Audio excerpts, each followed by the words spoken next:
What is up, everyone? Please take a second to hit that like button. The more likes that we get in a short period of time, the more people the algorithm will bring into the chat to come hang out with us and see what's going on. So please hit that like button and let me know how you're doing.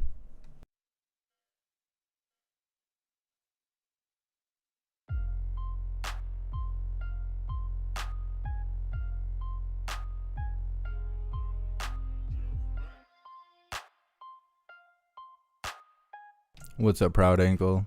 What's up, Adriana? What's up, Sniffing Glue? What's up, Newton? You're pretty early today. What's up, Mayor Realville? What's up, King of Dorks? What's up, Karen from Pennsylvania? Yeah, I wanted to try and make the title really honest. We'll see if this video gets taken down or not. Hopefully it doesn't. That's the only reason why I haven't been labeling it that way, but I'm feeling kind of saucy today, so we'll see how it goes. What's up, Lenny? What's up, Aubrey?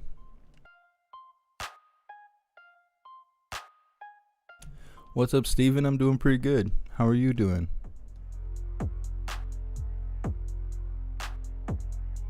What's up, Danette?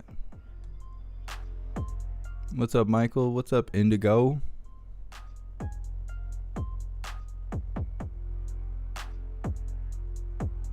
I wish I could figure out how to say your name. Shin Rotby?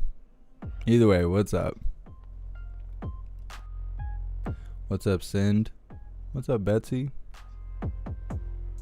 What's up, William? What's up, Omnipresent? I feel like I haven't seen your name in a while. Welcome back. What's up, Robert?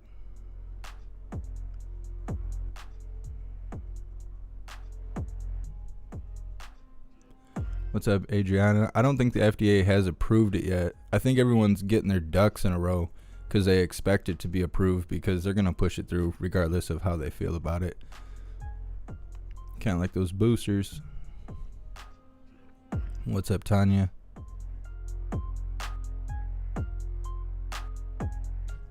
What's up, Pig Meat? What's up, Liberty Sweetheart?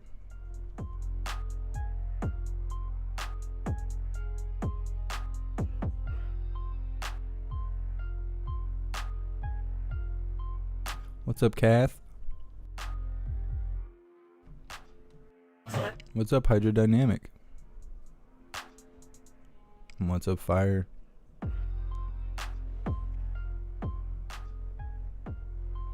What's up, Lefty Lucy? Why you say it's a crappy day? I don't think it's a crappy day. What's up, Tyler? I know people drive like shit. I know that. I know people in Michigan need to figure out how to handle a vehicle on the road. Good Lord. Spent the whole morning driving around, clutching my pistol in my seatbelt, praying to God. Had a long conversation with God this morning on how these people drive. What's up, Cosmic Six String? What's up, Sean? What's up, Miss Jamie? What's up, Frank G?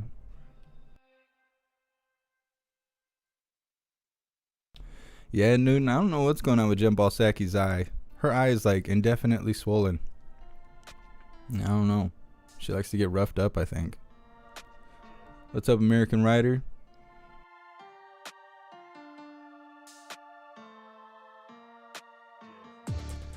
Lefty Lucy, it's dark and dreary. Yeah, it matches the administration. It's pretty much the way of the country, so we're fitting in right now.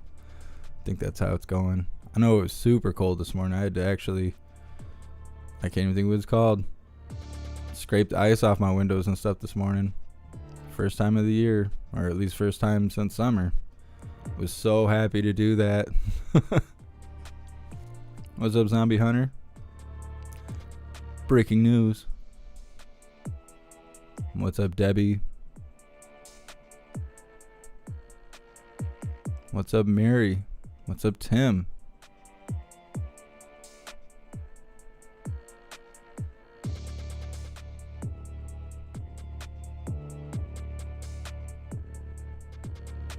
What's up, Grey Wolf?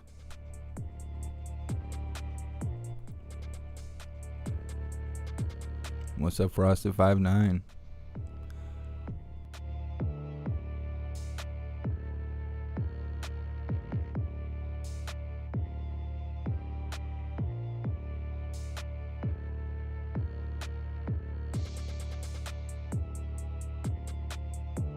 What's up, everyone on Twitch? What's up, John Black? What's up, USA Top Soul?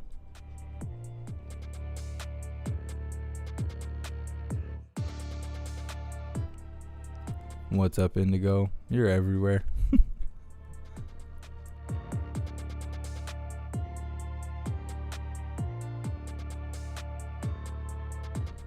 Odyssey and Rumble did not go live.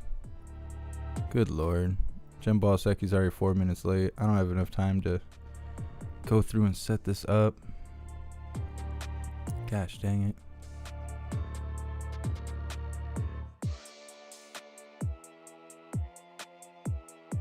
Thank you so much, Mad Cow Mark. I really appreciate the donation and the support.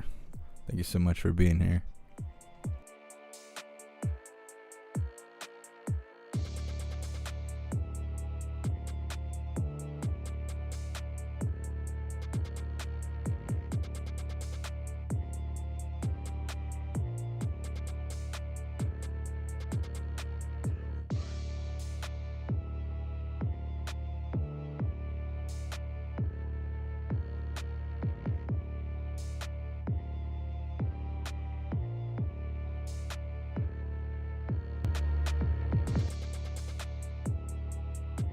What's up, Charity?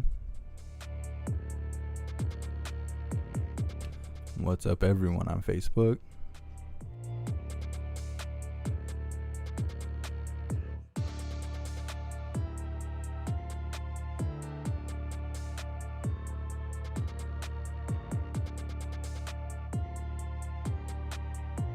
What's up, Jason? Oh, I have no idea what Jen Ball Psaki is going to talk about today. What's up, Crystal Clear? I just hope Peter's there today. It's always fun to watch them get into it. And Peter actually asks the questions that we want answers to.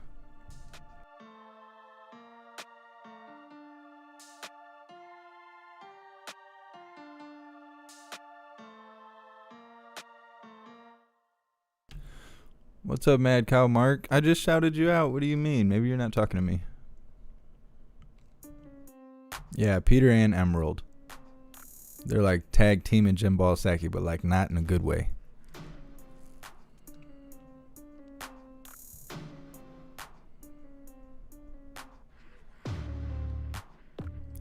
I'd really like to figure out what the sign language lady's name is.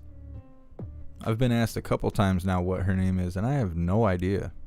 I would like to figure that out. What's up, Sherry?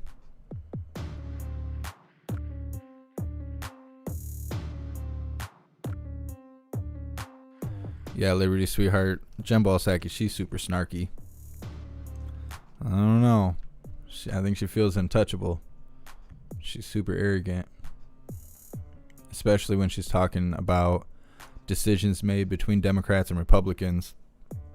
Always referring to the Democrats as the adults in the room. It don't seem that way when they all get together and they start talking about their feelings and stuff. They get up there in front of Nancy Pelosi and oh, well, I was so scared on J6. My whole life flashed before my eyes. I thought they were going to touch my beehole. All that crying and stuff. I don't know. It doesn't sound adult-like to me. In my opinion. What's up, Becky? What's up, cool guy? What's up, Tam Tam?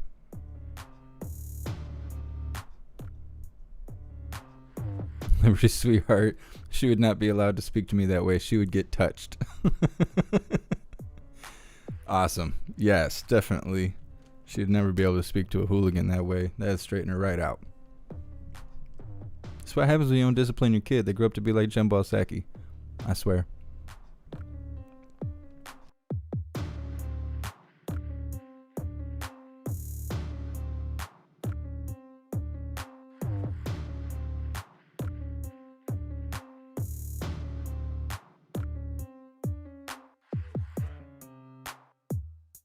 Appreciate you, Super 72. What's up, Delilah?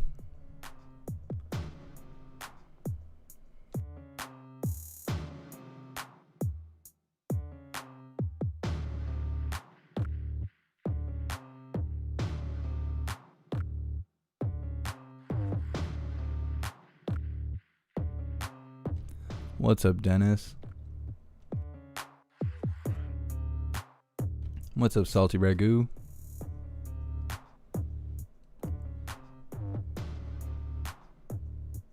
Fire, she would circle back for a slap. It's a true story. What's up, CW? I messed up. Odyssey and Rumble is not live right now. I must not have entered in the key code stuff, whatever. That was my fault. What's up, Justin?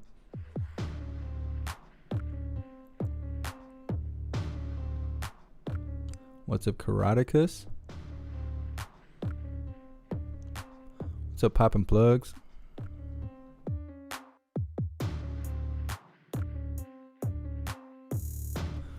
Yeah, Lefty Lucy. They keep talking about all the jobs they created because, you know, the first day in office, they took out like, I don't know, 40,000 jobs or something just with the executive order to take down the oil line and basically cripple us in the oil industry.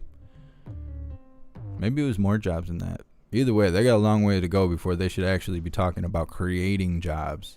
They're not creating jobs. And then they took everyone's benefits away for unemployment. And so a lot of people are just going back to work, really. And they're taking credit for that, too. They're dumb. They create a bunch of problems, and then they kind of sort of fix them, or they start to fix them. And then they walk around like patting themselves on the back like, look what we did. Look what we did, everybody. Look at us and all the great things we're doing. A bunch of idiots. I think we're idiots, and that's why they talk to us like that. What's up, Deputy Dog?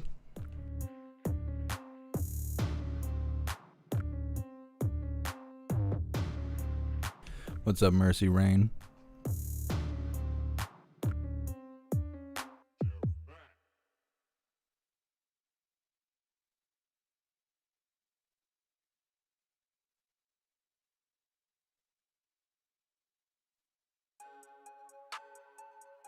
What's up, Pam? What's up, Jose?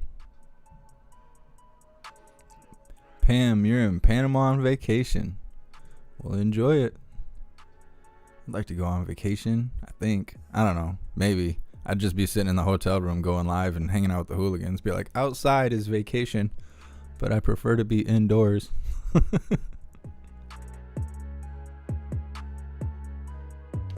Thank you so much, Greg Ray, for joining the membership program, and welcome to the family. You're officially a hooligan. What's up, Stacy? What's up, Amy?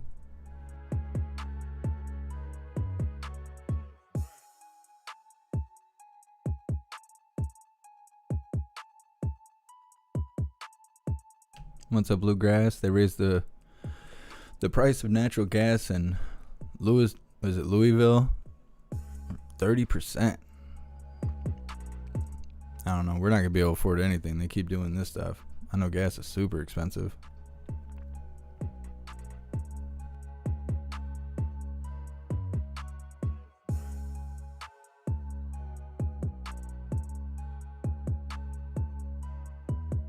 I'm trying to think. There's supposed to be a city in Canada I'm supposed to be looking up right now, and I cannot think of what it's called.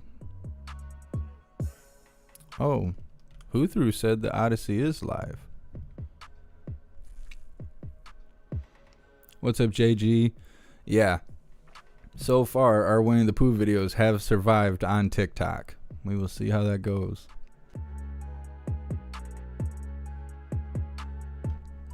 Kevin, your trash bill went up 30%. Everything's going up.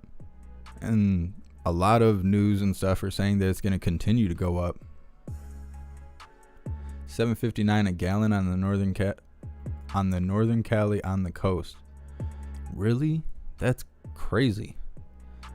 I'm not sure how much I just bought gas today. I know it was expensive. It's at a price where you can't walk away. You got to stand right there and watch it. I know that.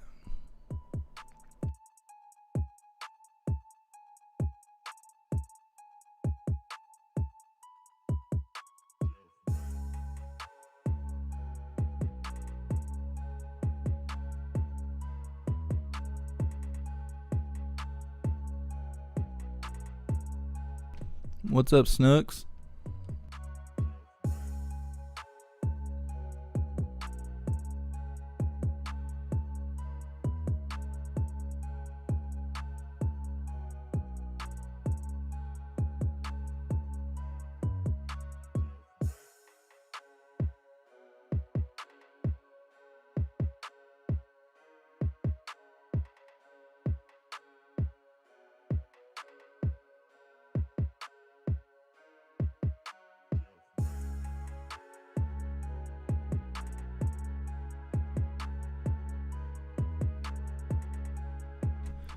Liberty, sweetheart. Fill it up days are gone.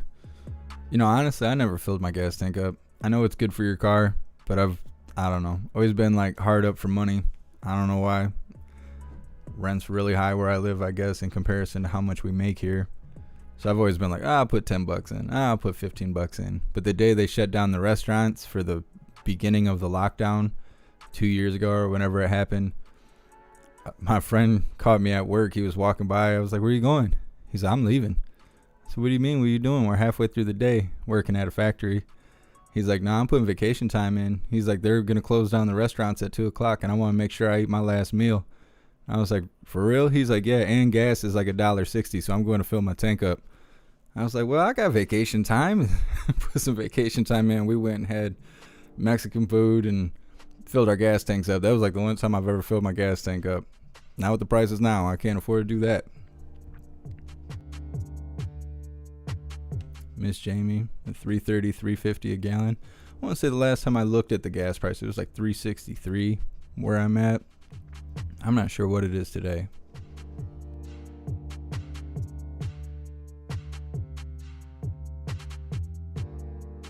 Thank you so much, Edward, for your donation and your support. I really appreciate you. Thank you so much for being here. Your semi costs almost $700 to fill up every 2.5 days. Wow, that's crazy. That's crazy. But old man Walter, he thinks he's doing us favors out here. I don't know who told him that. What's up, Zachary? It's $3.29 in Marquette. Yeah, I miss those dollar something gas prices. It's like being back in the 90s or something. They'll never say they miss Trump, though. They will never say that.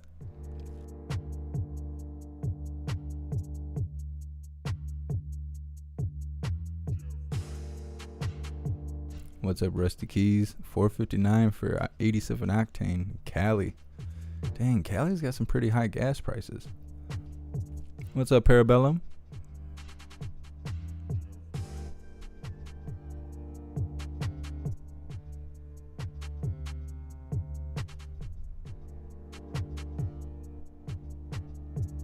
What's up, Mirror Realville? I'm not sure what you're asking.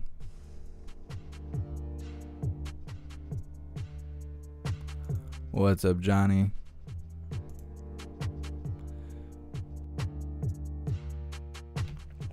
I like how they keep talking about taxing people that make more than $400,000 and stuff, but they don't talk about Hunter Biden and his $1 million paintings. They don't talk about that. Is he going to be taxed?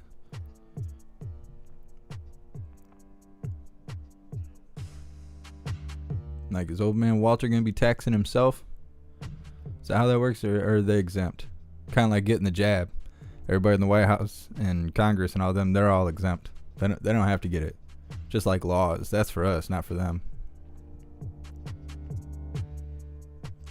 What's up, Andrea? Thanks for being here.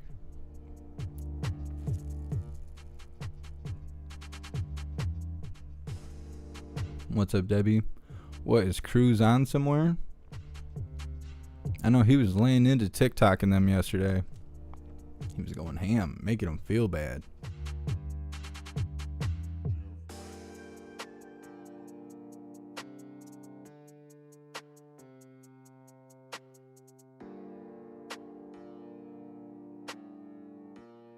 Yeah, cool guy. Parmesan. Hunter Biden loves that Parmesan. That's his favorite. Smoking that parm. What's up, No More Me? Yeah, we're going to cover the Rittenhouse trial starting on Monday. I'm not sure what time it starts, but I keep seeing that it's supposed to start on Monday. So we will be covering that. It sounds kind of like a case closed, the way that the prosecutor's already kind of putting his foot in his mouth, referring to his client as somebody. Well, he was trying to say, well, it doesn't matter that my client was out there starting fires. The case isn't about arson. The case is about him attacking the defendant. And it's like, no, idiot. Like, you're going to prove self-defense. You keep talking like that. Like, you're going to lose your own case here. Idioto.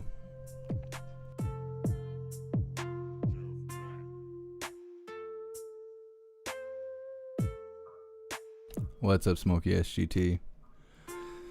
Yeah, sometimes I feel that way. It's kind of a hard thing because in one hand you want people to prepare and to open their eyes and to be ready, but at the same time, if there's nothing real good that's going to come out of it, because no matter what, you're going to have to face it. If it happens, if stuff gets real bad, you will have to face it no matter what. So in another hand, I feel like sometimes we get too close to the situation and we feel like we're prepared and those around us are not prepared, and you feel like they're kind of dumb for not being prepared, but they're also just living their life. They're not like living in preparation to die. They're living in preparation to be happy. And so sometimes I feel like when I feel like those around me are not being as prepared as I think they should be, I have to take a step back because maybe I'm standing too close to it. Sometimes that's the sign of becoming burned out, being so close to it that you're burning yourself out, and it can hurt you as far as being happy and mentally able to see a situation in a balanced perspective. And so I don't know, I get what you're saying, but a lot of times when I feel that way, soon after I realize I'm getting burned out, and I don't know, it's just my opinion. What's up, Will? Mayor of Realville, apartment or house? I live in an apartment, but it really doesn't matter. Where I live, everything is subsidized housing. Unless you purchase a house, and here, like a 2-bedroom, 1-bathroom, single-story house is like $325,000 right now because of inflation. Most people can't afford that, and so you'd have to rent. Well, everywhere, like in the general area, is subsidized housing because all the properties get bought out by slumlords, and they want that money from the government. So they will take tenants who are on Section 8 over tenants that have like factory jobs or well-paying jobs. So if you make too much, you can't live in these areas, and you get stuck in a position where you can't have a place to live, basically, because you make too much to rent anywhere, but you don't make enough to purchase anything. And you know, there's a lot of factors into purchasing a home. So it's stupid. I live in one of the poorest counties in the state, and during the recession, Michigan was the poorest state in the country. And so during those times, I was in the poorest county in the poorest state with $5 gas. I was like dying back then.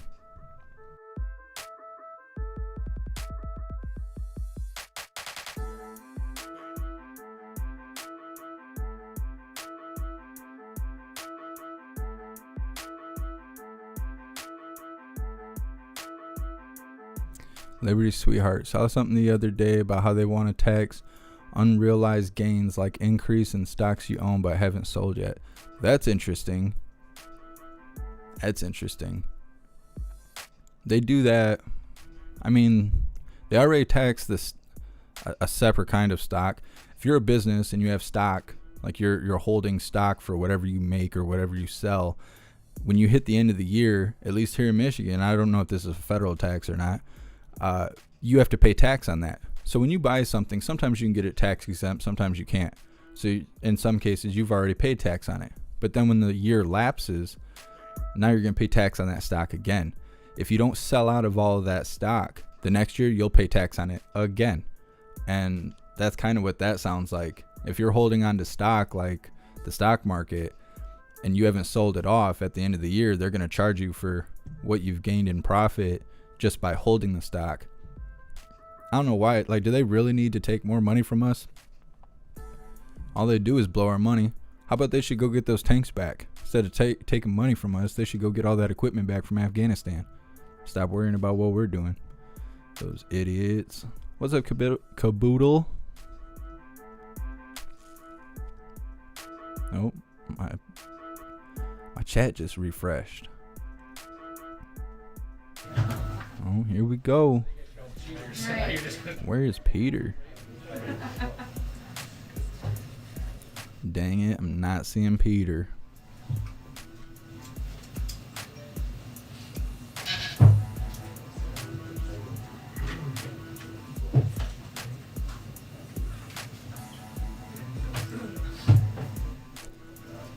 Yeah, Liberty Sweetheart. I don't know. Everyone I know that had a 401k or anything like that, they pulled all their money out. Like right after the lockdown started happening, pretty much after old man Walter got into office, they all pulled their money out. The factory I used to work at was like really big about 401k, and pretty much everyone I'm still connected with that works there, they don't have it anymore. They pulled it out.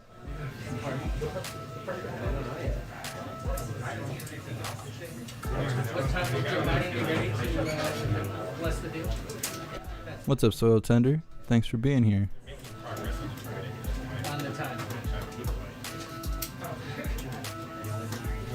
Yeah, Steven, I seen that the judge had asked, you cannot refer to the people involved in the Kyle Rittenhouse case as victims.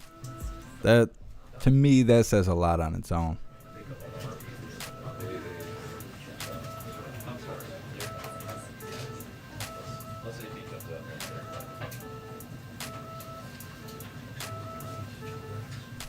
Yeah, Kevin, I agree.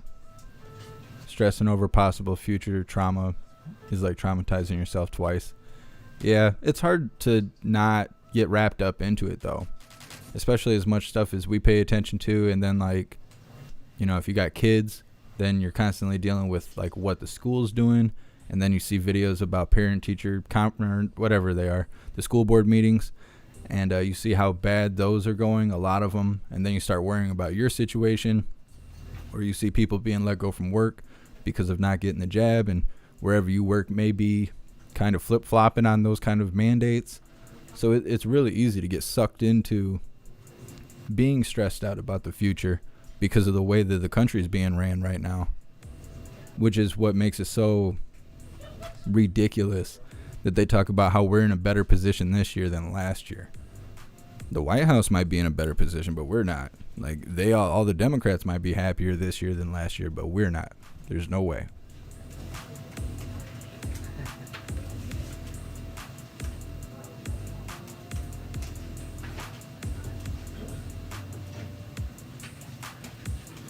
What's up, Joanne?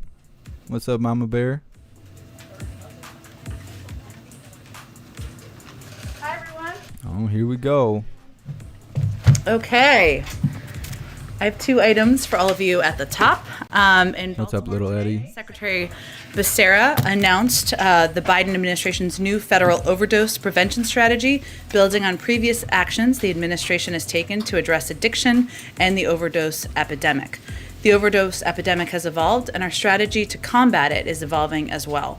That's why the new strategy prioritizes prevention, harm reduction, evidence-based treatment, and support during recovery.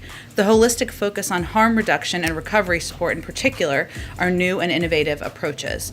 That includes actions like increasing access to medication treatment for people with opioid use disorder, strengthening the recover support services workforce by funding community-based training programs for peer support specialists working in behavioral health, and expanding access to harm reduction services. With drug overdose deaths increasing by more than 30% last year, the severity and worsening nature of this epidemic requires an all-hands-on-deck approach. And this strategy from HHS builds upon the Biden-Harris administration's year one drug policy priorities and is a key part of addressing that rising challenge. Also wanted to note another development or item of progress, I should say, on addressing the supply chain bottlenecks. This week, Union Pacific, one of the two railroads servicing the ports of Los Angeles and Long Beach, announced that it will be offering a cash incentive through the end of the year for containers that move during the weekend. This is another sign that the president's call for the private sector to step up and help get the transportation supply chain to move towards a 24/7 pace is working. It builds on the announcements by the ports about 24/7 service that would move toward around-the-clock operations, and leading great retailers' announcements that they made, like Walmart and shipping companies like UPS, who have committed to and announced plans to begin moving more containers at night and during the weekend. We've seen some signs of improvement throughout the supply chain, not just at ports, but also railroads, which are reporting reduced congestion and higher capacity at key hubs.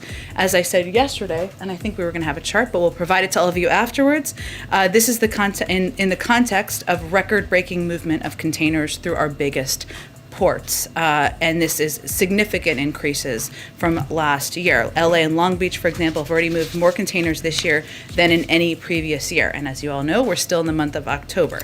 This reflects strong demand as our economy roars back and Americans have money in their pockets to spend again. Operating at 24/7 pace will not only increase the number of containers moving out of the ports, but will also make the system more efficient, reduce emissions in the surrounding communities. And combined with the announcement on Tuesday that the ports will begin charging ocean carriers for keeping containers on the docks for too long, this announcement, in our assessment, will speed up the movement of goods from ship to store shelf, which means faster delivery times for American families and lower costs for goods. Amr, go ahead.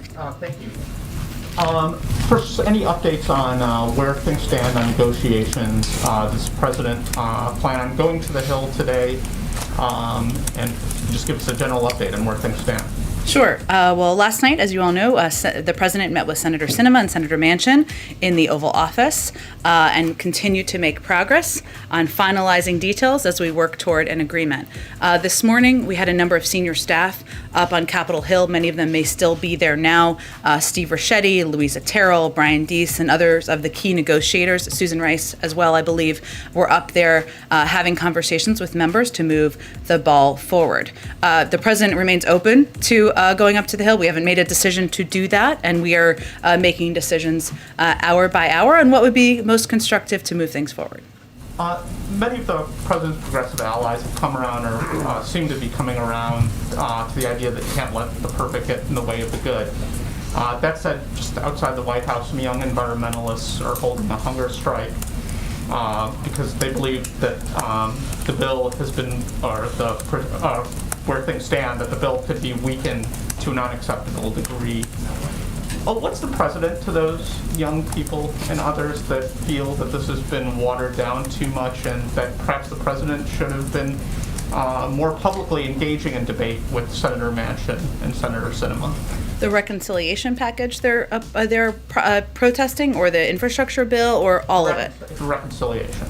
Well, what I would say first, the president admires the activism, the energy, of young people who are out there advocating for what they believe in, and the changes that he agrees should be made to how society functions, to long overdue investments in our climate. I think what we would say is, one, we are on track now to move forward once we get an agreement, which we are confident we are going to move ahead to have the biggest investment in addressing the climate crisis in history by the United States. It's not just the biggest; it's 5 times bigger than the second, what would be the second largest, which would be the Recovery Act.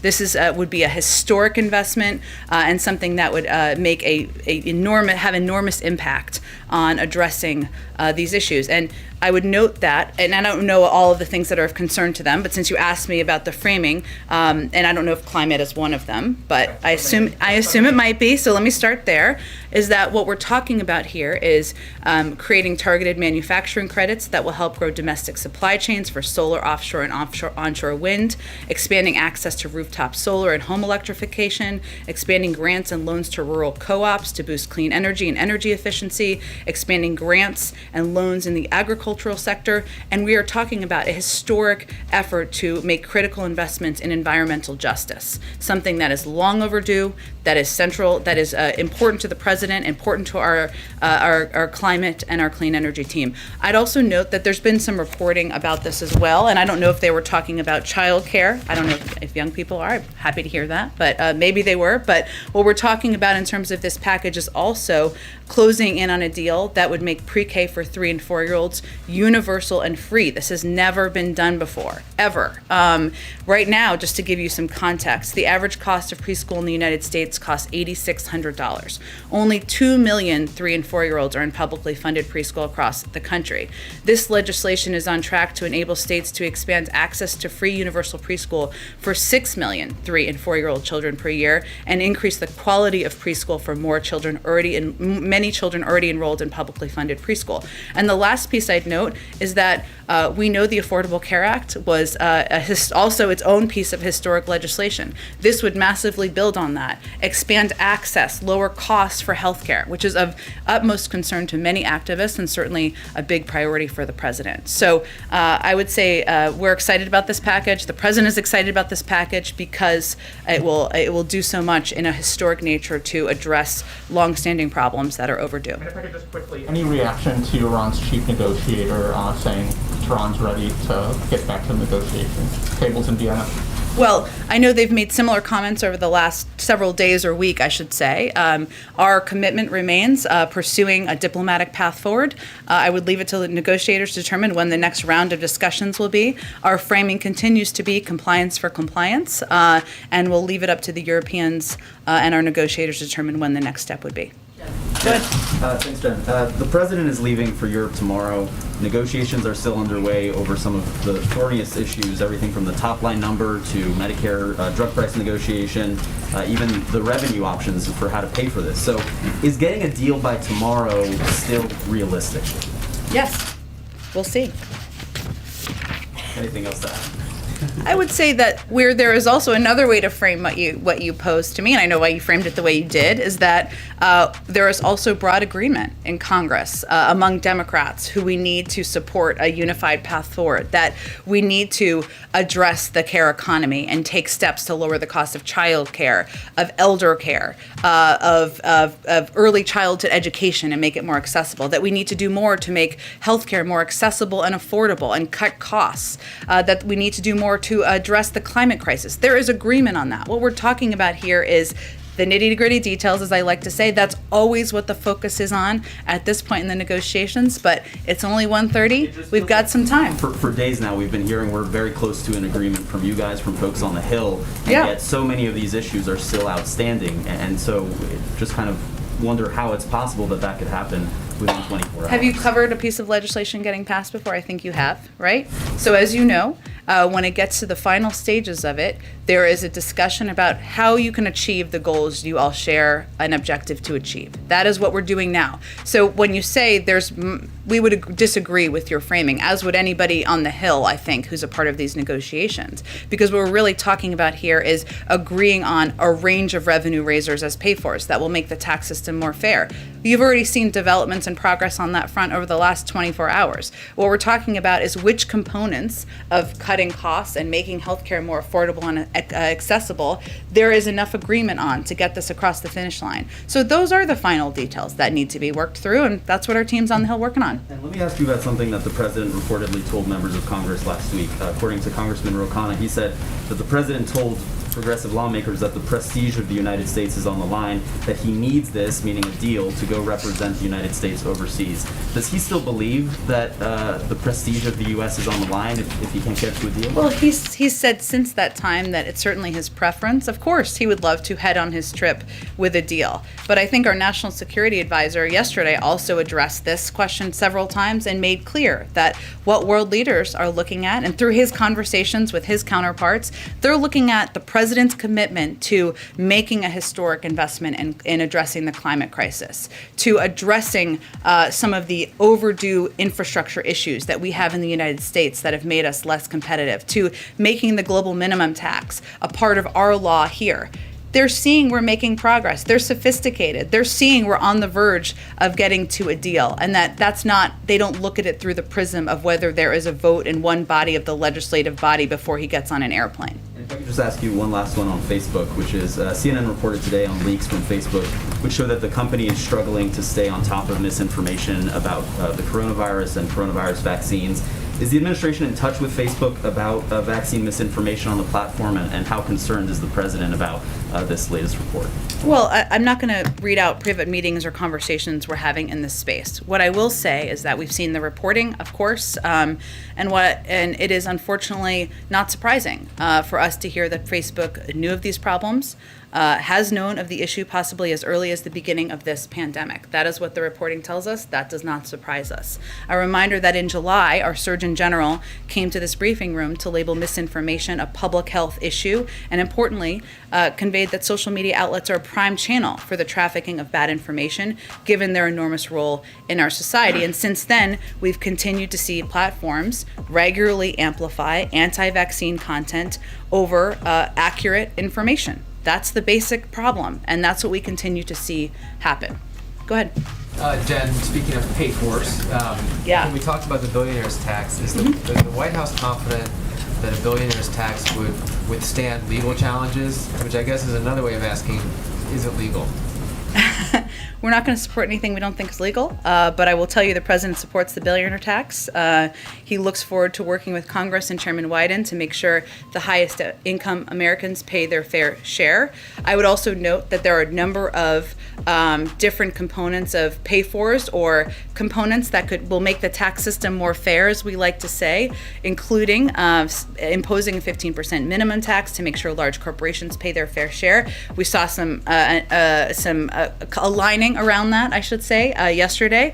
Also, creating a global minimum tax, something I just referenced, that will make the United States more competitive and end the race to the bottom around the world, something the United States is leading the global effort to have agreement on closing loopholes for high-income Americans, including a loophole that allows some taxpayers like hedge fund managers to escape a Medicare tax imposed on all high income, and of course cracking down on wealthy tax cheats who are taking advantage of every honest taxpayer and invest in enforcement to stop the 1% from evading $160 billion in taxes. So that is an idea that's been out there. That is part of the discussion. We support that. There's also a range of options that are also under discussion, and there's broad agreement around. Any response to Elon Musk's criticism of this, saying that once the government runs out of money, they come after other people's?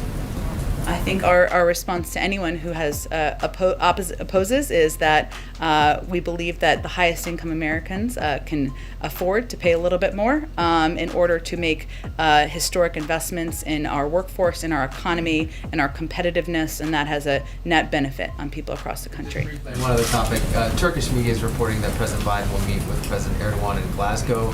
Can you confirm that and any other bilaterals that the president plans to make? Certainly understand the interest, and I expect we'll have more on the bilats in the next day or two, but I don't have anything to confirm quite yet. When the Pope Go ahead. meets the president, Jen, I'll come around to you. Oh, and there's no reason to scream over other people. I'll come to you. Go ahead. On the billionaire tax, Senator Manchin has expressed concerns that it's too targeted. What is the White House thoughts on if this should be broadened out more? Look, there's a discussion right now about key components of how to make the tax system more fair. The billionaire tax, which I know we've shorthanded, is different from the original proposal that was proposed a year or so ago when many of you were covering the campaign trail. There have also already been some changes made, so that's part of the discussion. I'll leave that in the negotiations. Is the White House confident that people like Elon Musk would comply with these new rules? I mean, a lot of it would rely on them reporting their own income, their private assets. Is this something that they would really do?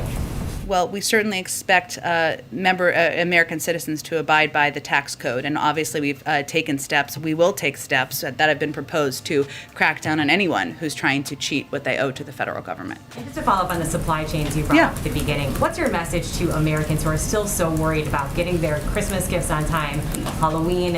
Is this going to be happening at a fast enough pace? Well, I think our message is that, one, what's happening right now, and I wish I had the chart, but we'll give it to all of you afterwards, is that so many people across the country are purchasing more goods online. Maybe some of it is from habits that developed during the pandemic when people weren't leaving their homes. Some of it is because we've seen an economic recovery that has been underway for the last 9 months, where 5 million more people are working. The unemployment rate has been cut in half, and that is leading to a massive increase in volume. That's what's happening at ports. But what we would tell people is we are addressing and attacking the supply chain issues, even with the increased volume, which is the root cause here, at every front, which means overseas, making sure people get COVID vaccines, which means making sure ports are fully operational, working with railroads, working with truckers and labor unions to make sure we have more people driving trucks, more people moving goods. So I think what people should know is this is a top priority. We've already seen progress, and we're going to continue to stay at it. Go ahead. Yeah, 2 questions for you as we live through another day of Groundhog Day. On the bill and what might be in it. In addition to this group that's outside the White House here, there's another group camped outside the Vice President's residence regarding immigration and the push for citizenship for undocumented immigrants. The President, once again, last night got interrupted by some immigration advocates when he was over in Virginia. What is the status of immigration in this legislation, and is the President comfortable signing something that doesn't account for some element of immigration policy. Well, I think, as you know, the president and the vice president strongly supported including immigration components in the original package. They strongly supported and have efforts by members of the Senate to put forward and come up with alternative ideas that might be able to make its way through the parliamentarian. And that work may continue. You should talk to members on the Hill about that. We strongly support that as well. But what we're looking at here is a historic package that will make changes to our child care system, lower the cost of elder care, have a historic investment in the climate, expand access to health care. That is what we are excited about in this package. We know it's not going to have everything we want. It's not final yet. And you know the president is very committed to getting immigration done. If the House can't pass the infrastructure bill, the hard infrastructure bill, the BIF, I guess, is that what we call it? Yeah, bring back Biff. By Sunday, is the administration making contingencies for the expiration of surface transportation funding? Certainly, we're in close touch with Speaker Pelosi and other members on the Hill about the expiration of surface transportation, and so that is on our minds as well. Go ahead. Thank you, Jen. Seeing some reports, not sure if it's accurate, I'm hoping you can clarify, that the billionaire's tax and IRS enforcement might be out of the negotiation at this point. Can you say whether that is true? And then also, how can the administration say that this is paid for if that change happens? Well, I would say on the billionaire's tax, which is one of the ideas that's been put forward and has been a part of the discussion. I don't have an update on this moment on the status, that it's possible changes could be made, as they have been to all components of many of the revenue raisers and tax fairness components. I would say this will absolutely be paid for because there are a range of options out there that would more than pay for what we're talking about. That includes the corporate minimum tax, imposing a 15% minimum tax. It includes the global minimum tax. It includes closing loopholes for high-income Americans, and it also includes investing in enforcement. So I think there's been some reporting, just for clarification, on reporting mechanisms, which is not the same as the IRS enforcement component, which is going after tax cheats and who are evading paying taxes, which many outside experts have estimated amounts to about $160 billion in taxes a year. So there's been some reporting about the reporting components and the caps on those. That's been an ongoing discussion, but there is no disagreement about the need to go after tax cheats. So is having it paid for then a requirement for the president, for the White House, in order to get this thing passed, that they want that The done? president's been pretty clear that he believes that making the tax system more fair, that ensuring we are taking the opportunity to do that is a part of this package and what he expects to sign into law. And Go ahead. Oh, go ahead. Real quick, just in terms of the timeline for this. Yeah. Is there any feeling that there was time wasted between the end of last month and the end of this month, given that the president is traveling, and it truncated that timeline? And there's some question about how long you can extend a surface transportation bill if they end up having to go that route. Well, Jackie, as you know from your time covering the Hill, nothing is more clarifying than some version of a timeline. Now, it does not mean we will not continue our work if every component is not done. We will. We are going to get this done. But it is clarifying. It focuses members on decisions that need to be made. That's what we're seeing happen right now. And that often happens as you get closer to the timeline, regardless of how much space you have in between. Legislators can be crammers, I guess, if you remember college. Go ahead. Thanks, Jen. There's also some reporting that a compromise is coming together around paid leave. It would not include benefits for sick leave, but would include benefits for new parents. Is that consistent with your understanding of the latest version of what the paid leave benefits would look like? I don't have a moment-by-moment update, Kristen. What I can tell you, though, is that paid leave is personal to the president. He proposed it in the very first iteration of the Build Back Better agenda last year. He's been fighting for it ever since. As you know, there's been an ongoing discussion about what it would look like. His preference would be for it to be 12 weeks and expansive, as was in the original proposal. Obviously, there's not enough votes for that in Congress. That's a reality of legislating. So right now, we're fighting to keep it included, but I don't have a specific update on what it looks like in this moment. To follow up on my colleague Peter, who sat here yesterday, that asked you a similar question. question, but I don't know that we got a direct answer. Would he support a final piece of legislation that it did not include paid leave in full, benefits for sick leave and new parents? I think, Kristen, what it's important for people to understand here and know is from the beginning,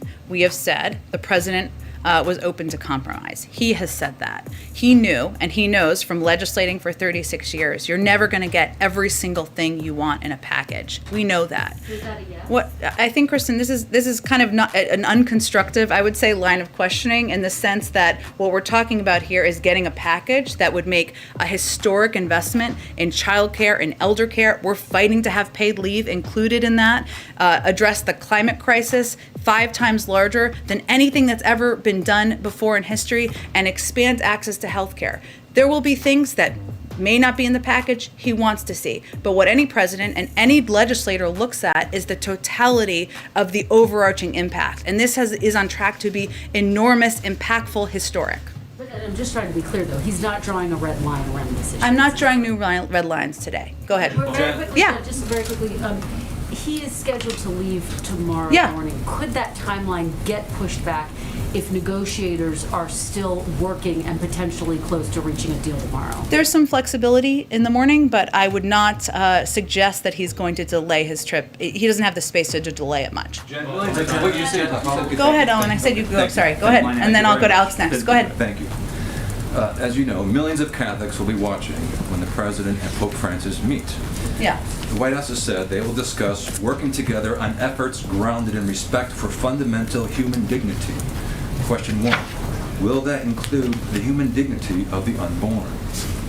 Well, Owen, as you know, although you ask me most often, if not every time, about abortion, but I will say there's a great deal of agreement. Let me finish my answer.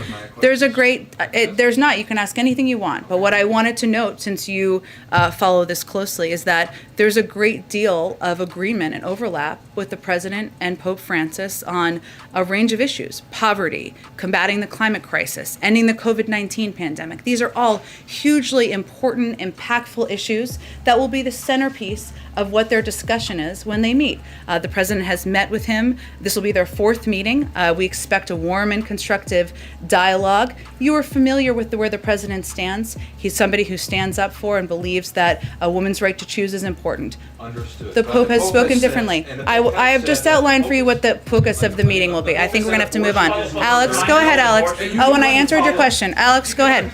Owen, I answered your question. Go ahead, She's real Alex. mad. It's like hiring a hitman. Does the President agree or disagree with that? You know that the president believes in a woman's right to choose. You're very familiar with this issue. We've spoken about it many times. Alex, go ahead. Follow up on the IRS Sure. provision. Senator Manchin said that he spoke to the president about that, and the president agreed with him. Is that accurate? I think what we're talking about here is not about IRS enforcement and going after tax cheats. We're talking about reporting mechanisms. That is something Senator Manchin has talked about. I'm not going to outline more specifics about where the negotiations sit right now, but I just wanted to be clear about what the differences are, because sometimes it's shorthanded, not with malintent. Yeah. The president on the CNN forum said that he, in talking about gas prices, said that he could raise the issue with the Saudis. Yeah. Is that something he plans to do on his trip? I think, as Jake said yesterday, and there's not a development since then, Alex, but we're happy to keep you updated, because I think we're still assessing who's coming from many different countries to these meetings. You know, the president will look for an opportunity to certainly raise concerns about supply and OPEC needing to release more supply. But in terms of if and when that will happen, we're just not there yet. And then finally, is the White House going to take any regulatory actions on methane emissions before this trip? There's some talk about that. I don't have anything to preview at this point in time. Obviously, addressing methane emissions is something our climate team has talked about in the past. There will be more to talk about, discuss, but nothing to preview at this point in time. Go ahead. Hi. I'll go ahead. I'll come to you next. Go ahead. Just to follow up on supply and rising prices and inflation. A couple weeks ago, you pointed to data indicating that the rate of inflation was decreasing month to month over the last couple quarters, and that the forecasts expect that to continue in 2022. Does the White House believe that we've reached peak inflation, or does it expect prices to continue to rise over the holidays? Well, the inflation and prediction of inflation is under the purview of the Federal Reserve. And so what I often point to is their predictions and their projections, which they update, as you know, on a regular basis. What they have projected is that inflation will come down next year. That remains the projection. The OECD has also made similar projections about inflation and when it will come back down. I've also said we also anticipated that there could be increases as the economy was turning back on. That is something that the Federal Reserve and other outside economists have also predicted and projected. If you're talking about different costs for different components of society, there are different issues that are happening, whether it is the price of food. We've talked a little bit in the past, or I have here, about the fact that there is meat conglomerates who there's a lack of competition. We are addressing that issue. Obviously, the price of gas is a separate issue. So we can talk about any component you are interested in, but in terms of the projection of inflation and data, that's under the purview of the Federal Reserve, and that's what I would point to. Just one question about climate change. So the president, of course, is preparing for this climate summit next week. What role does the White House believe the U.S. military has in reducing things like emissions, munition disposals, et cetera? Well, certainly, I know military leaders, members of the Defense Department in the past have spoken to the threat of the climate crisis, the impact it could have on countries, on national security, and on countries around the world because of drought, because of famine, and risks that poses. The president wants to take on the climate crisis across government and ensure that we are approaching it not just in terms of what we're passing into law, but what we're doing with our federal fleet, et cetera. Any additional announcements, I point you to the Department of Defense. Go ahead. Is the idea of raising the corporate rate, is that entirely off the table in this Build Back Better plan?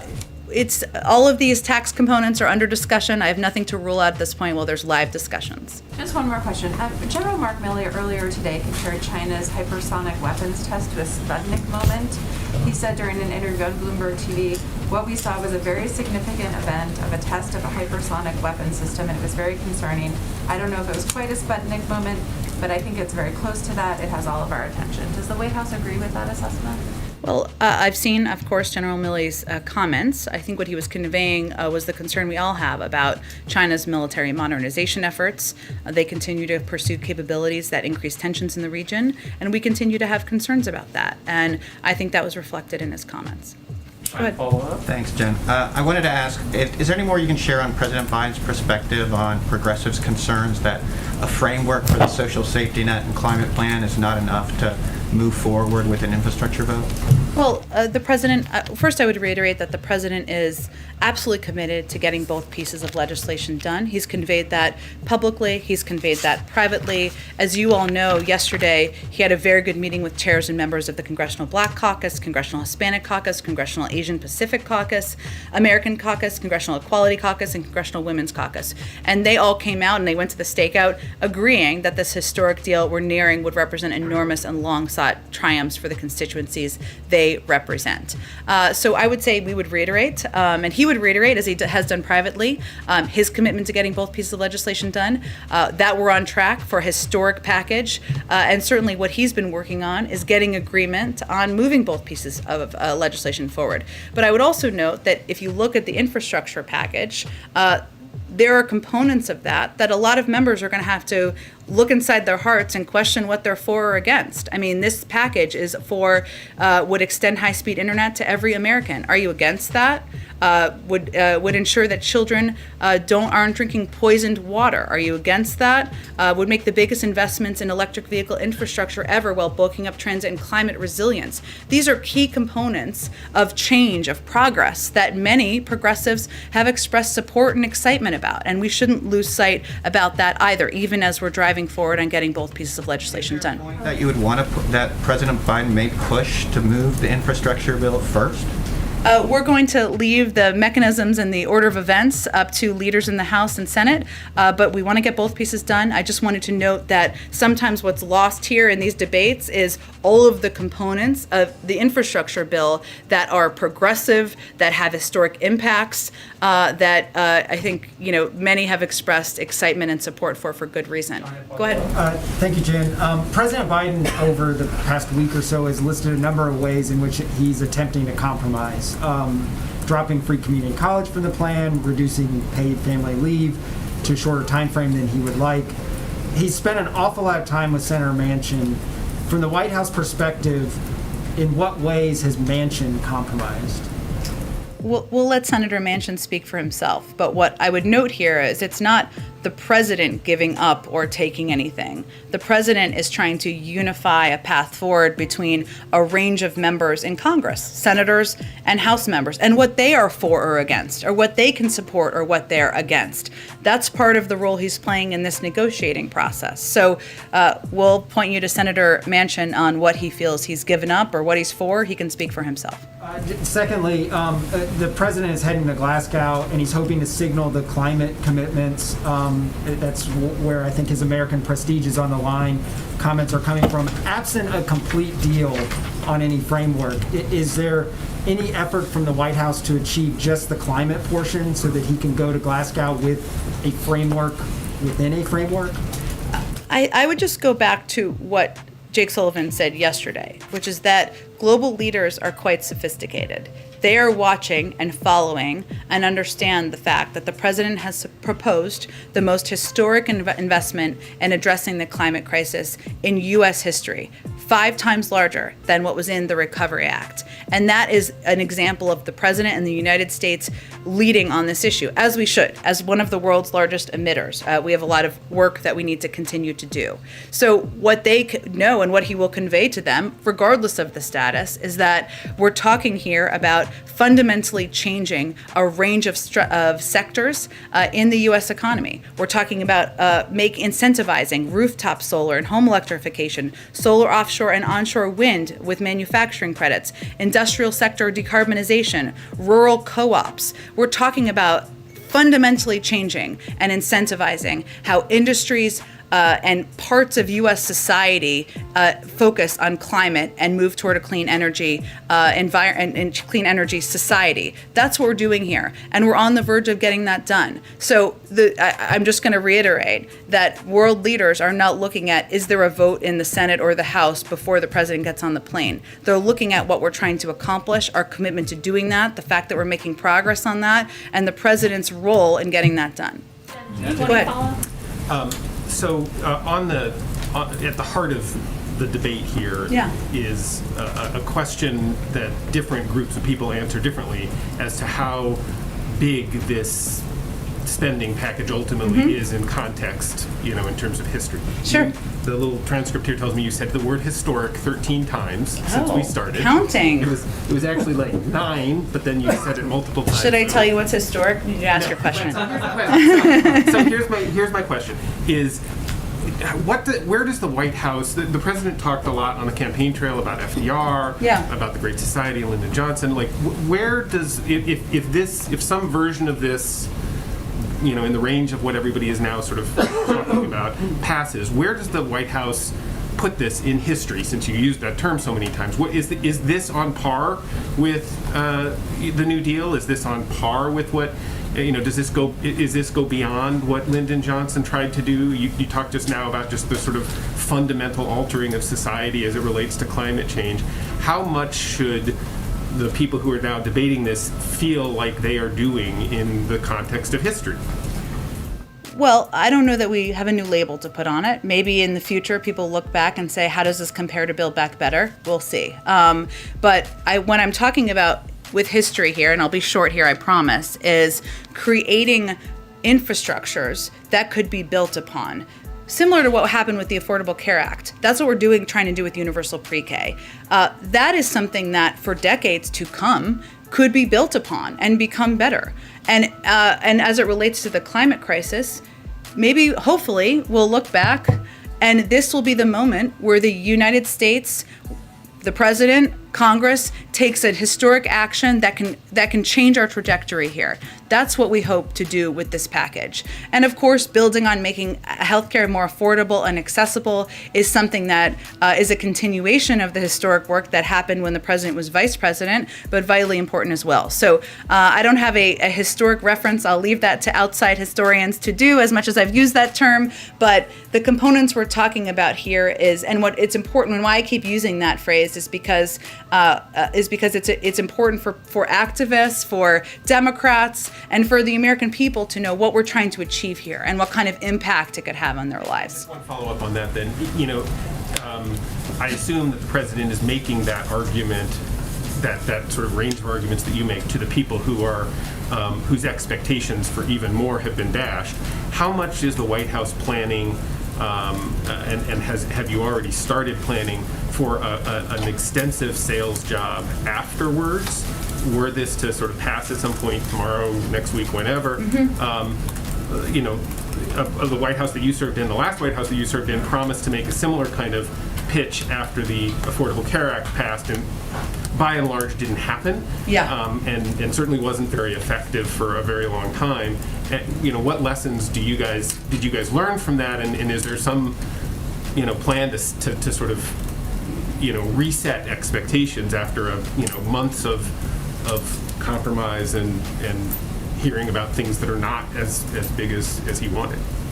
Well, I think you can certainly expect not just the president, the vice president, but also members of our cabinet who have been fanning out across the United States for months now to continue to do that.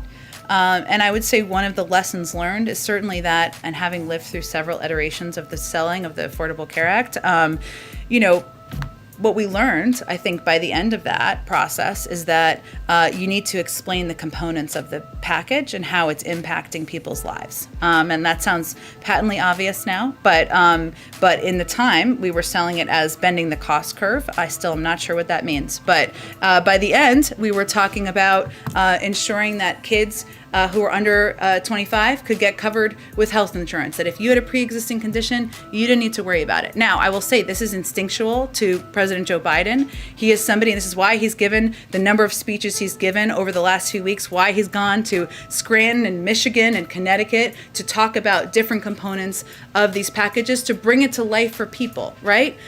If you care about the climate, this is going to have a huge impact on addressing the issue that is close to your heart. If you were a parent struggling to make ends meet, we're going to give you some more breathing room. We're going to make childcare more affordable. We're going to make universal preschool a reality, right? The things that are going to impact people's lives is how we will continue to talk about this. And it is very clear that once you have a final package and you have what those components look like, it does make it a little bit easier to do that. No question about it. Go ahead. Thanks, Jen. My colleague is reporting that a few dozen House progressives would only vote for BIP if there's a framework deal and legislative tax that's introduced, and having verbal agreements from the president and Senator Sinema and Manchin wouldn't be enough. So just to follow up, would the president press progressives for an infrastructure vote before October 31st, even if there is no framework deal in place? I certainly understand your line of questioning, but again, we're working with leaders, Speaker Pelosi, Leader Schumer. I don't have anything to predict for you in terms of the timeline or order of events here. Is there any concern that you would lose Republican support that you have for BIF if Congress waits to, align passage of the two as the progressives would like? I think Speaker Pelosi has quite a bit of experience calling a vote when she knows there's the votes to be had, and that's what we're working toward. Actually, one on overdose prevention. Go ahead. The American Trucking Association is urging the administration to push back an OSHA requirement for larger companies for the vaccine until after the holidays. They're warning that some drivers would rather quit than get the shot. Given the supply chain concerns, is this something the administration might consider? Well, I think it's important for people to understand that the first step here is not firing or quitting. The first step is counseling, and sometimes there are alternative options as well. So there isn't an expectation or anticipation by anyone who's been through implementation of this, many in the transportation sector, that would be the impact. Beyond that, I don't have anything to predict or preview for you in terms of a change of timeline. Go ahead, George. You talked about the issues the president will talk about with the Pope. Can you talk a little more personally about the president's approach? Does he have any sense of the history of being only the second Catholic president meeting the Pope, or have we reached the point where that's just another routine meeting? Well, I think the president's faith is, as you all know, is quite personal to him. His faith has been a source of strength through various tragedies that he has lived through in his life. Many of you who have served on pool duty know that he attends church every weekend, and certainly I expect he will continue to do that. So the fact that this is will be his fourth meeting, he has a very personal relationship with Pope Francis. We certainly expect it to be a warm meeting. And I would say, yes, George, it absolutely has personal significance to him, in addition to being an opportunity to discuss the range of issues, poverty, combating the climate crisis, ending the COVID-19 pandemic, where there is alignment in the ability to have deep substantive discussions. Go ahead, Yamiche. Hi, thanks so much, Jen. The president, as you said, supports the billionaire tax, from my understanding. Senator Manchin has expressed criticism of it. He said, quote, "I don't like the connotation that we're targeting different people." President Biden has been pretty open about the fact that he thinks wealthier people in this country should pay more. I wonder what the president makes of Senator Manchin criticizing the billionaire tax. I think the president certainly knows there's some agreements and some disagreements about which components of a range of tax fairness proposals are the best options. That's why there are so many out there that he has proposed, that others have proposed, that what we're doing now is working through what will be in the final package. As I said a little bit earlier, he supports the billionaire tax. It has changed from the version that was proposed, a year or two ago that received understandably a lot of attention. We're working with Congress and Chairman Wyden to make sure the highest income Americans pay their fair share, something that he thinks is not only would make the tax system more fair, but also would be a way to help pay for this historic bill. I did that for Mike Scheer, to get it across the finish line. So I don't have any direct response from him or anyone to Senator Manchin and his positions and what he agrees and disagrees on. What we're trying to do here is align an agreement on making the tax system more fair while pushing forward a historic package. You could square what sounds like confidence that a bill could still be struck by tomorrow with the real issue that how to pay for it along with what's in it is still seemingly a big problem here, a thing that has not been resolved. Well, if we had a deal, as you know, we would be telling you about it. But I think what members of Congress have conveyed to all of you and leaders in Congress, as well as the White House and the president, is that we are very close. That's because we are very close. And it does require working through specific details and components that need to be finalized before we have a final agreement. But that's how everybody feels who's a part of these discussions. And that's why I think you hear everybody conveying a similar tone about the progress. Can I ask you, how confident is the president that thousands of Department of Transportation workers won't be furloughed, that some public works won't be shut down? I wonder what his message is to those workers who are worried about Sunday coming and possibly having to be furloughed. Is he confident that that won't happen? Well, certainly, again, we're working with leadership, with Speaker Pelosi, Leader Schumer, to work on an extension of the surface transportation bill. Obviously, they're going to be in charge of determining when those votes will be and what it looks like, but we want to avoid furloughs, of course, and protect workers, and that's central to the president's belief system. One last Go ahead. question. Go ahead, Yamiche. One Go ahead. last question on Haiti. Yeah. I know that the missionary, that there's still significant assets, Yeah. Jake said yesterday, going to Haiti to deal with the missionaries. I also wonder if you could respond to criticisms of the Biden administration that there are deportations still happening and going on and people being sent back to Haiti amid not only the fuel shortage but also this hostage situation continuing. Well, I think it's important for people to remember, one, we are doing everything we can to bring these missionaries, U.S. citizens, home safely. We have FBI. We've sent an enormous number of law enforcement officials to help assist with that. And obviously our embassy in Port-au-Prince is running point. These are U.S. citizens. They are, we know, and we have put out a warning in August and have put out repeated warnings, I think, over the past several months and even before then, about the threat of kidnapping for ransom for U.S. citizens. That is different from the threats, which are different, and the challenges that are facing Haitians who are in Haiti or who are deported back to Haiti through the system we apply across the board through our immigration system. As you know, that's an assessment that's made by the State Department and the Department of Homeland Security. They have made the assessment that the conditions on the ground allow for individuals to return to Haiti. They continue to assess that, but there's been no change to that. But I think it's important for people to understand there's a bit of a difference between the U.S. citizens, the threat facing the U.S. citizens, which we have warned before is a threat of kidnapping for ransom and of great concern to us. Haitians have been getting kidnapped, 200-300% increase. So could you explain the difference in the kidnapping threat to U.S. citizens versus Haitians who have been getting kidnapped? I think why I was answering the question, Yamiche, because you were combining the things into one, and I thought it was important for people to understand the threat of the 17 individuals that we're talking about is one that we have warned about, has been a unique unique threat that we have posed concerns about in the past. So I wanted people to understand that, and sometimes it's combined. I'm just trying to explain. I'm just trying to explain the policy. I would remind you again that we are an enormous contributor of assistance to the Haitian authorities. We will continue to do that. And I would also note that on the oil shortage, what we're working to do, and our focus right now is on supporting the Haitian National Police. What they are trying to do is secure transportation corridors to allow for fuel deliveries. And it is a challenge, obviously, because there are, as you know, Yamiche, there are parts of Haiti where it is hard to get to. That's why because of the threats of crime and on the ground and challenging circumstances on the ground. So these transportation corridors are meant to help enable these fuel deliveries to get fuel out to communities that need it. And we obviously, in response to also the serious security situation, we've also allocated an additional $15 million to the Haitian police, including $12 million specifically to strengthen their capacity to respond to gangs. And we're looking to increase this assistance even more. And this is related to your other question about the kidnapping and threats and risks to Haitians on the ground as well. So there are a lot of things to unpack there, which I attempted to do. Okay, one more in the back. Did you? I don't know. Go ahead, in the back. Jen. A couple of things real quick.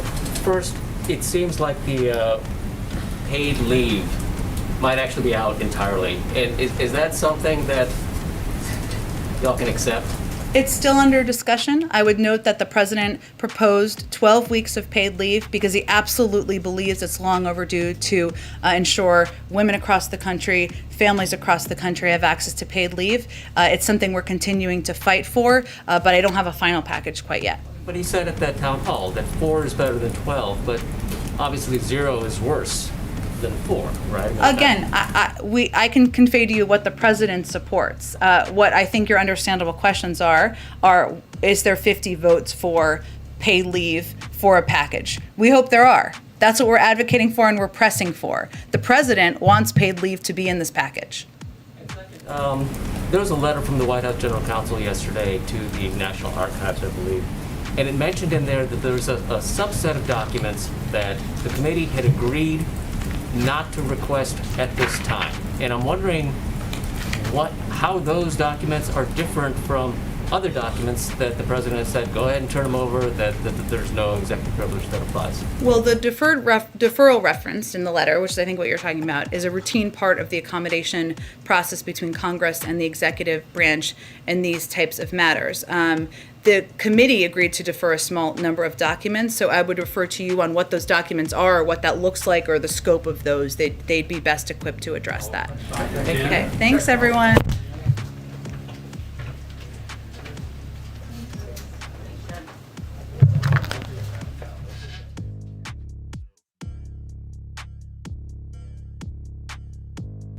All right, everyone. So what I think we're going to do is we're going to do shout outs. Then we're going to do the Pledge of Allegiance. And then we're going to see what's going on with the Senate because the Senate is live right now. But I do have to leave at 2:45, which is in like 28 minutes or something like that. So we'll just watch it as long as we can and move forward. Yeah, hydrodynamic. I'm waiting for Jen Ball Psaki to rage quit. It'll happen. I'm confident it will happen. All right, let's get these shout outs in. Thank you so much, Local Valdez, for your very generous donation. I really appreciate you. Let's see, where's the list start? Thank you so much, Mad Cow Mark, Edward, Gonzo's Twin, Gizbo, Madocaster, Fake Money, Mark Hill, and Sherry. Thank you so much for your donations and your support. I really appreciate you guys, and I wouldn't be able to do this without you. You guys are what's keeping the show going. And thank you so much, King Fisher. I really appreciate you joining the membership program, and welcome to the family. You're officially a hooligan. All right, everyone. So we're going to do the Pledge of Allegiance, and then we'll see what's going on with the Senate. When I last looked at it, which I can't hear it because then you guys would hear it over what we were just watching, they looked like they were screaming at each other. And so I'm interested to see what's going on with that. So let's get to the Pledge of Allegiance.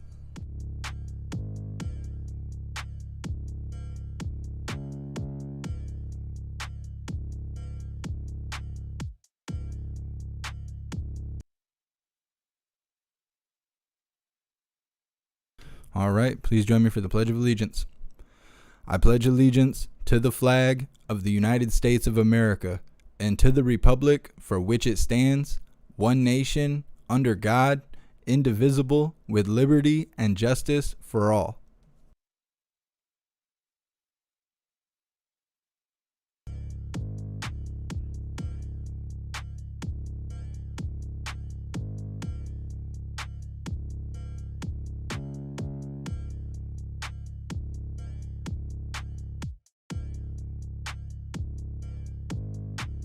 Sending the letter and apologize to its members for sending the letter. How did your department move so fast on this matter? When an organization that represents thousands of school board members... I would say they purport to represent thousands because state school boards across the country have been repudiating them and trying to withdraw their membership. That's why the National School Board Association withdrew its own letter. Who brought this to your attention? May I answer the question? I'm asking you a question now. Who brought this to your attention? You asked me a question. May I answer the question? The question is why speed? The answer is when we get reports of violence and threats of violence, we need to act very swiftly. I would have hated it to have gotten this letter and then acts of violence occurred in the interim before we were able to act. Okay, Judge. The only act here is assessing the circumstances. That's all there is here, and we can't wait until somebody dies. That's Judge, why we did this. Okay, well, you keep citing media reports. There were 24 incidents in that letter. As you've heard today, almost all of them were nonviolent. Those are not the media reports I was referring to. You said earlier it was news reports. Okay, what other reports that you saw about potential violence at school boards were you basing this memo on? I don't recall them specifically, but I have now again seen since that time people saying that they're repeating what they have said before. But that's all post-talk. It's all after the fact. It doesn't matter. It doesn't go into your mind, your frame of mind on October 4th. Who brought this to you? Who brought this memo to you and asked you to sign it? Nobody brought the memo to me and asked me to sign it. Someone had to bring it to your attention. Hey, Judge, we're about to sick the feds on parents. I'm sorry, no one said we're about to sick the feds Someone on parents. brought this. That's not an accurate description. Was this an initiative of Lisa Monaco? This memorandum went through the normal processes within the department, and I worked on it myself. And someone is a proponent. Someone was a proponent. I bet you didn't write the first draft of this. Where did it come from? Did it come from Lisa Monaco's draft, but I did work on this memorandum, and it represents my views, and it represents my reading of the materials. Did it come from Vanita Gupta's office? I'm not going to discuss... Was this Matt Clapper's initiative? I'm not going to discuss the internal workings of the Justice Department here. This memorandum reflects my view, and I stand behind it. There's a new Are you aware of conversations between members of your Department of Justice and the White House leading up to that letter from the School Board Association? There were no conversations with me. I'm sure there were conversations. It's perfectly appropriate when the White House receives a letter calling for law enforcement response across the board, not with respect to a specific case. I think YouTubers entered the chat. I'm not able to type in the chat or end the poll. Conversations between your Department of Justice officials and White House officials and the members of the School Board Association all cooperating together, which is why you were able to move in 4 days, Judge. 4 days, 2 of which were weekends. As I said, I am sure there were conversations with the White House. I have no idea whether there were conversations with the School Board Association. Well, I bet we're going to find out if there were, and if it doesn't happen now, it'll happen in 15 months when Republicans are in charge. Well, there's nothing wrong with there being such conversations. Let me be clear again. This is not a request to investigate any particular person or prosecute any particular person. In the same way you ask me to worry about violence in the streets, it's perfectly appropriate for the White House to urge me to worry about violence in the streets. Same way, they're perfectly appropriate for the White House or any other organization to urge me to worry about election threats. There's nothing that I knew about this organization to suggest that it is in any way partisan. It's a National School Board Association. I certainly never, in my mind, viewed that as a partisan organization. And But now that they've repudiated their letter, why won't you just say you made a mistake? Because they didn't. Why would you say you made a mistake and you relied on bad information?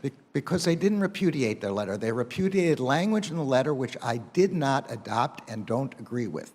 But their concerns are about safety in the schools and about violence, and this is a core concern of the Justice Department. That's why. Thank you. Senator Blackburn has asked for 3 minutes, and I will conclude with my own 3 minutes after that. Senator Blackburn. Thank you, Mr. Chairman. Attorney General Garland, you just told me that you don't think you ever met Susan Hennessy. Did you hire Susan Hennessy? I have sign-off authority for everybody, I suppose, in the Justice Department.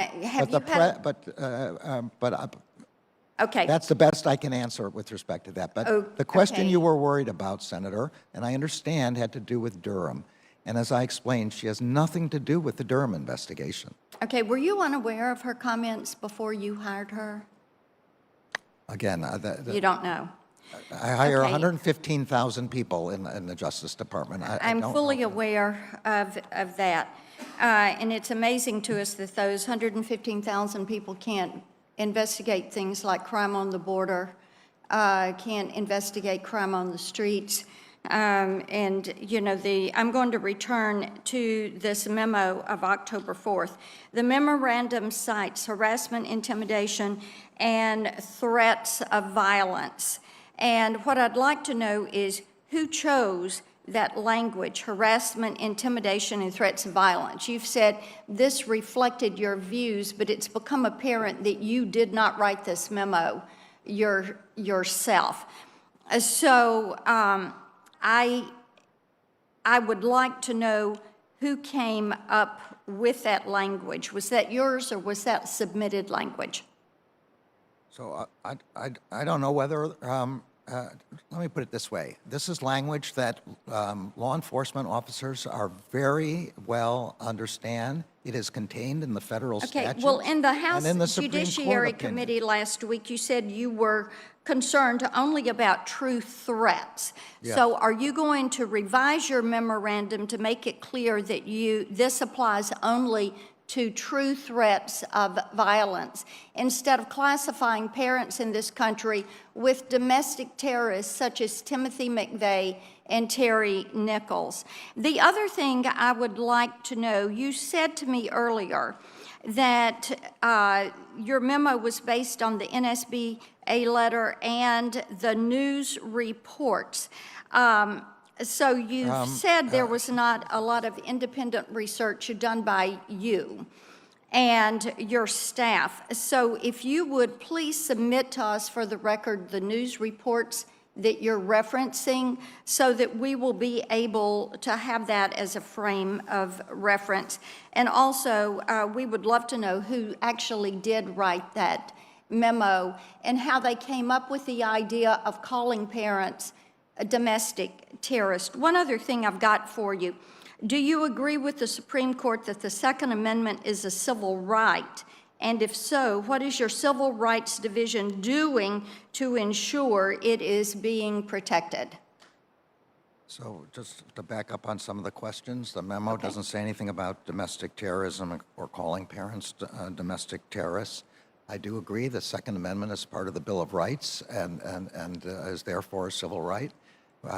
The Civil Rights Division has some generalized authorities, but it also has specific statutory authorities. I don't know whether there is a specific statutory authority with respect to the Second Amendment that has been given by Congress to the Civil Rights Division. I'm not aware of one. There may be, but I'm not aware of it. Okay, so we can depend on you and your Department of Justice to stand in support of the Second Amendment. Is that what you're saying, to defend it? Yes, of course. Okay. The Second Amendment is part of the Bill of Rights. That's what we would like to know, and I'll look forward to the other submissions in writing. Thank you, Mr. Chairman. Thank you, Senator. Mr. Attorney General, thank you for your patience. You have been sitting in that chair with a couple breaks for 4.5 hours. Many of these colleagues of mine have had ample opportunity to ask questions and then come back and ask some more, sometimes the same questions. I would just like to make this observation. I understand completely why you issued that memo. And I wish my colleagues would reflect for a single moment as to why that memo is important, not just for school board members, but to send a message across America that there's a line we're going to draw when it comes to political expression.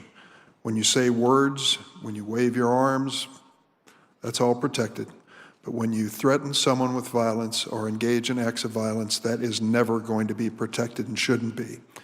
It isn't that long ago that Gabby Giffords, one of our colleagues in the House, was gunned down in Arizona. Her husband is now serving as our colleague in the United States Senate. I don't know the political bent of the person who shot her. It's basically irrelevant. But we should never countenance that as adequate or proper political expression. Steve Scalise, the Republican congressman from Louisiana, was gunned down on a baseball practice field by someone from my state who I believe was identified with the left in politics. It doesn't make any difference. It was an outrage that that good man has suffered as much as he has because of it. And now we have the story in Great Britain, David Amos, who goes to a town meeting and is stabbed to death in his constituency in England. For goodness sakes, can't we, even if we disagree on issues to a great degree, agree with the premise that anyone who engages in violence or threats of violence has stepped over the line, whether they come from the right or the left? I think that's what you were trying to say in your memo about the school boards. And like you, I have never heard the School Board Association identified as a great, strong special interest group. I haven't seen that in the years I've been in Congress. And there are many great, strong special interest groups. I would just say to you, thank you for doing that. It was the right thing to do. It has been mischaracterized and distorted, not only today, but since then. But I think we can prove by our actions that we are not trying to stifle free speech, but only saying to people, we're going to draw a line. I found it fascinating that at least one of the people who was criticizing you today and talking about the situation on January 6th was actually cheering the demonstrators on January 6th. And there's ample evidence of that. I would think we've got to draw a line that accepts in this civilized society we are going to be respectful of one another even if we disagree politically. I thank you for your testimony. Would you like to have a closing comment? No, thank you, Senator. I appreciate your remarks, though. Thank you. Thank you very much. The committee stands adjourned.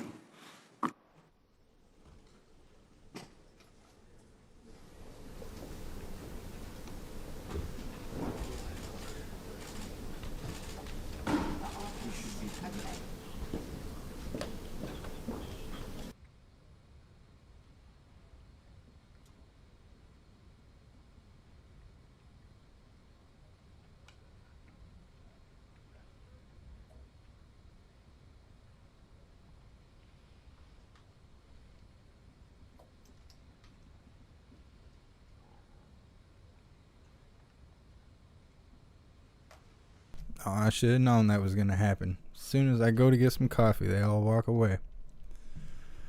All right.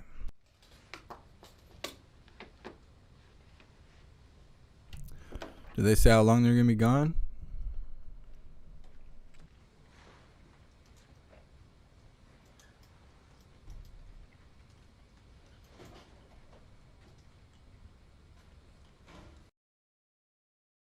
Oh, it's over. Okay. Every time I gotta use the bathroom or I gotta get some coffee, they do this. So stupid. That's how timing works. Anyways, I gotta get ready to go anyways. So let's go like this. All right. Appreciate all you guys for being here. Big shout out to everyone that made donations, joined the membership program, or purchased any merch. I really appreciate you guys. And I wouldn't be able to do this without you. You guys are what's keeping the show going. More than you know. More than you know. It is not free to do what I do, and you guys are literally supporting it so we can keep moving forward and getting the truth out there. So thank you guys so much for being a part of this. Also, please join the Discord. The Discord is the best way to be notified for every single time we go live, no matter where we go live. There's also a ton of hooligans, 3,600 hooligans in there, like-minded individuals for you to communicate with and network with.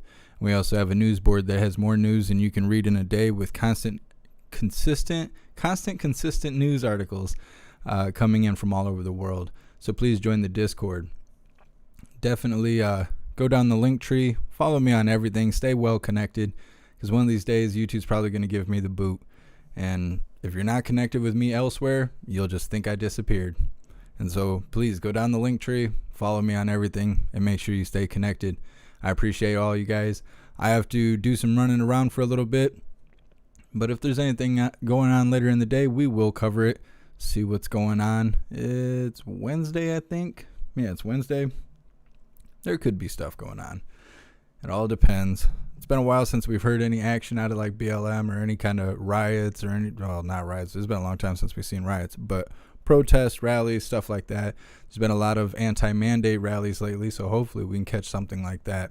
Either way, I will see you guys on the next live. Big shout out to all of you. Love you guys so much. Till the next live, stand tall, shine bright, and that's a wrap.